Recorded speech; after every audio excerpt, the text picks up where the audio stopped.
प्राचीन भारत में महिलाएं काफी उन्नत व सुदृढ़ थीं। समाज में पुत्र का महत्व था, पर पुत्रियों को समान अधिकार और सम्मान मिलता था। मनु ने भी बेटी के लिए संपत्ति में चौथे हिस्से का विधान लिखा है। हजारों भारतीय महिलाओं ने अपने कर्म, व्यवहार और बलिदान से विश्व में आदर्श प्रस्तुत किया है।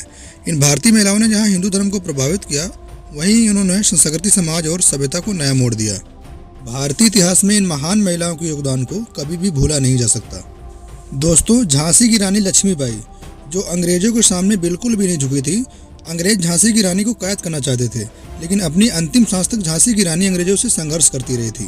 अंग्रेजों ने झांसी के किले को अधिकार में रखने के लिए कई नीति अपनाई।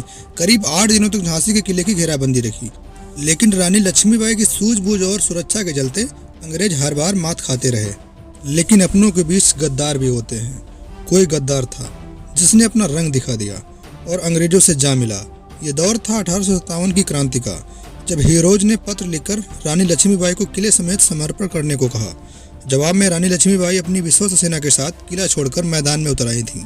रानी लक्ष्मीबाई की वीरता देखकर अंग्रेज अधिकारी भी हैरान थे।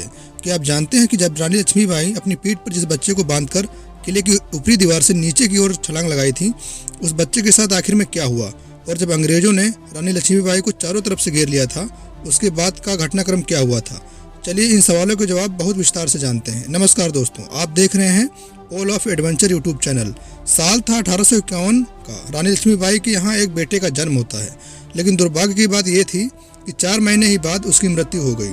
इस घटना से रानी लक्ष्मीबाई के पति राजा गंगाधर राव बहुत दुखी हुए। मंत्रियों ने राजा गंगाधर राव के स्वास्थ्य को देखकर दत्तक पुत्र लेने की सलाह दी। पुत्र गोद लेने के बाद 21 नवंबर 1853 को राजा गंगाधर राव अपने एकमात्र बेटी की मृत्यु को बर्दाश्त नहीं कर पाए और शोक की वजह से उनका निधन हो गया। अंग्रेजों ने यहाँ कूटनीति ये खेली कि रानी लक्ष्मीबाई के गोद लिए हुए बच्चे को राजा का उत्तराधिकारी मानने से इनकार कर दिया और उनके सारे अधिकार छीन लिए, और रानी लक्ष्मीबाई को अपने पुत्र के साथ महल छोड़कर जाने के लिए 60,000 सालाना पेंशन के साथ एक साधारण सी हवेली में रहने के लिए कहा गया। अंग्रेजों का यह फैसला जब रानी लक्ष्मीबाई ने सुना, तो उन्होंने झांसी किला छोड़ने के बजाय अंग्रेजों को मुंहतोड़ जवाब देने की ठान ली। अंग्रेजों ने सोचा, महिला है, थोड़ी शक्ति दिखाने पर झांसी और किला ब्रिटिश शासन को सौंप देगी और झांसी पर पूरी तरह से अंग्रेजों का अधिकार हो जाएगा। लेकिन उन्हें यह अंदाजा नहीं था कि ये झांसी की रानी लक्ष्मीबाई है। इसके बाद अंग्रेजों ने झांसी को घेर लिया।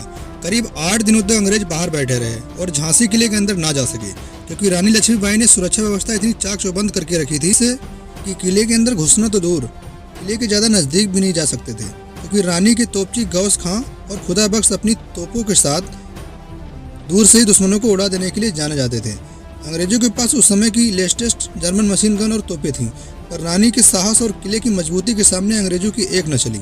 रानी के सैनिक किले की तोपों और धनुष बाण से अंग्रेजों का सफाया कर रहे थे। जंग को एक तरफा देखकर अंग्रेजों का मन बैठने लगा और लगातार घेराबंदी से अंग्रेजों का गोला बारूद भी कम पड़ने लगा। अंग्रेजों ने सोचा, ऐसे काम नहीं बनने वाला। फिर इसके बाद अंग्रेजों ने एक बड़ी ही गंदी चाल चली। उन्होंने झांसी के एक विश्वास पात्र सरदार दुल्ला सिंह को लालच देकर अपने साथ मिला लिया, जिसने अवैध किले का दक्षिणी द्वार बड़ी ही चालाकी से खोल दिया। अपने ही सरदार की गद्दारी से रानी लक्ष्मीबाई का पूरा प्लान ही चौपट कर दिया और रानी की सुरक्षा व्यवस्था एक झटके में ध्वस्त हो गई। फिर क्या था, देखते ही देखते फिरंगी सेना के हजारों सैनिक किले में घुस गए। अंग्रेजों को अपने किले में घुसते देख रानी ने घोड़े पर सवार होकर दाहिने हाथ में नंगी तलवार लिए पीठ पर पुत्र दामोदर को बांधे हुए रणचंडी का रूप धारण कर लिया था और अंग्रेजों को बुरी तरह से कुचलने लगी। झांसी की सेना अंग्रेजों की तुलना में कम होने के कारण रानी लक्ष्मीबाई जल्दी ही अंग्रेजों से घिर गई।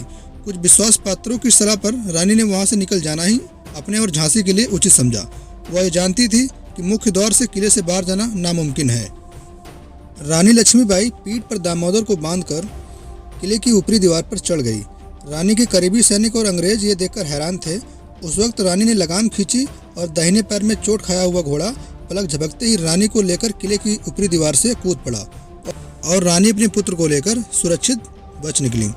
18 जून 1858 को कोटा के सराय नामक जगह पर अंग्रेजी सेना से लड़ते हुए रानी लक्ष्मीबाई वीरगति को प्राप्त हो गई। लेकिन अब सवाल ये उठता है कि रानी लक्ष्मीबाई के साथ जो उनका बेटा था, उसके साथ आखिर क्या हुआ था?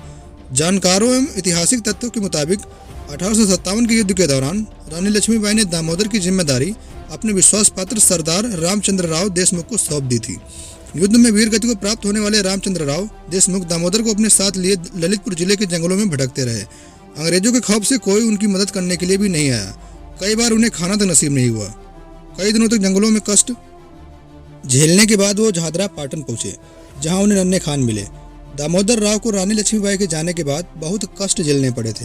कहा जाता है उन्हें भीख तक मांगकर गुजारा करना पड़ा था।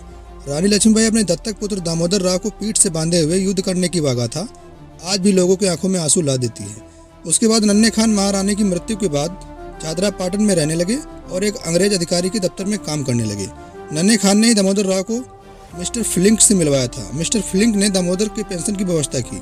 पेंशन देने के लिए अंग्रेजी सरकार से दामोदर राव को सरेंडर करने के लिए कहा गया। काफ़ी सिफारिश लगाने के बाद दामोदर राव को 200 रुपये प्रतिमाह पेंशन मिलने लगी। दामोदर की चाची मतलब उनकी असली माँ ने 1860 में उनका विवाह करा दिया। इसी वजह से दामोदर की पहली पत्नी का देहांत हो गया। इसके बाद उनकी दूसरी शादी करा दी जाती है, जिससे उनका बेटा हुआ। उनके पुत्र लक्ष्मण राव के बेटे कृष्ण राव और चंद्रकांत राव का वंश भी आगे बढ़ता है। झांसी की रानी की वंशज इंदौर के अलावा देश के कुछ अन्य हिस्सों में रहते हैं। ये लोग अपने नाम के पीछे झांसी वाला लिखते हैं। अब आप क्या सोचते हैं इस बारे में कमेंट में ज़रूर बताएं। और रानी लक्ष्मीबाई के साथ सरदार दुल्ला सिंह गद्दारी नहीं करता तो झांसी का इतिहास कुछ और ही होता। धन्यवाद।